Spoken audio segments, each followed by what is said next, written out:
مرحبا للكل، يا رب تكونوا بخير وصحة وسلامة. واليوم وصفتنا سهلة وسريعة واللي هي بيضات الغنم. هلا أكيد مو كل العالم بتحبها، بس إذا بتجربوا الوصفة وبتجربوها كتير طيبة وكتير سهلة وكتير سريعة. خلونا نبلش بالمكونات. والمكونات عنا هي نص كيلو من البيضات الغنم، حبة فليفلة بس أنا عندي إياها حارة، فيكي تحطيها عادية. عندي ملح، حبة من البصل، و5 فصوص من الثوم، ليمونة كاملة. عندي فلفل أسود نص معلقة من البابريكا، ربع معلقة من القرفة، ربع معلقة من الكزبرة اليابسة، وربع معلقة من الهيل المطحون، وورقة واحدة من الغار. هي كلياتها مكوناتنا. خلونا نبلش بالتقلاية. وهلا هون خلونا نبلش بقلي البيضات الغنم. عندي معلقة كبيرة من السمنة، نزل البصل والثوم،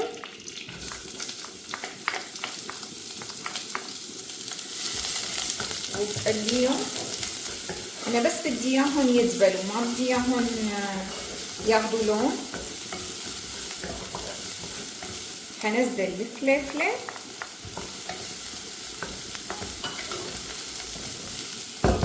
بعد ما دبلوا عندي انا حقيمهم من الطنجرة. انا بس تتبيل، ما اني قليتهم، دبلتهم تتبيل. حقيم كل المكونات من عندي. هلا ما بيأثر اذا ضل شوي بقلب الطنجرة. هنزل البيضات الغنم اللي شايفين. وعندي هون عم قلي البيضات الغنم. انا كيف بعرفه مستوي البيضات الغنم؟ لحتى تنشف ميته للاخير. بس تنشف المي معناتها استوى عندي 100%. خلينا نستنى بس لتنشف المي. هلا هون عندي بعد ما استوت ونشفت المي تبعيتها، بنزل بالبهارات.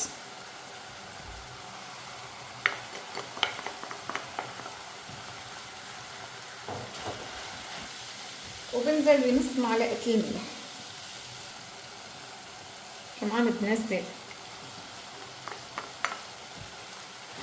يلي قليتهم البصل والثوم والفلفلة.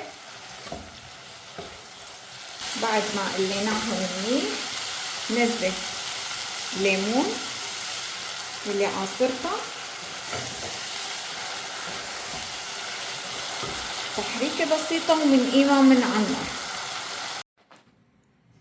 وهلا هون بيضات الغنم بعد ما خلصت معنا نسكبها بقلب الصحن.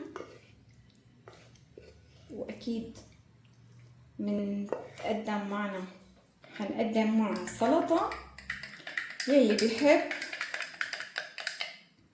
انا عندي هون السلطة بتكون خلصت معنا البيضات بالغنم. يا رب تعجبكم، ولا تنسونا من اللايك والشير والسبسكرايب.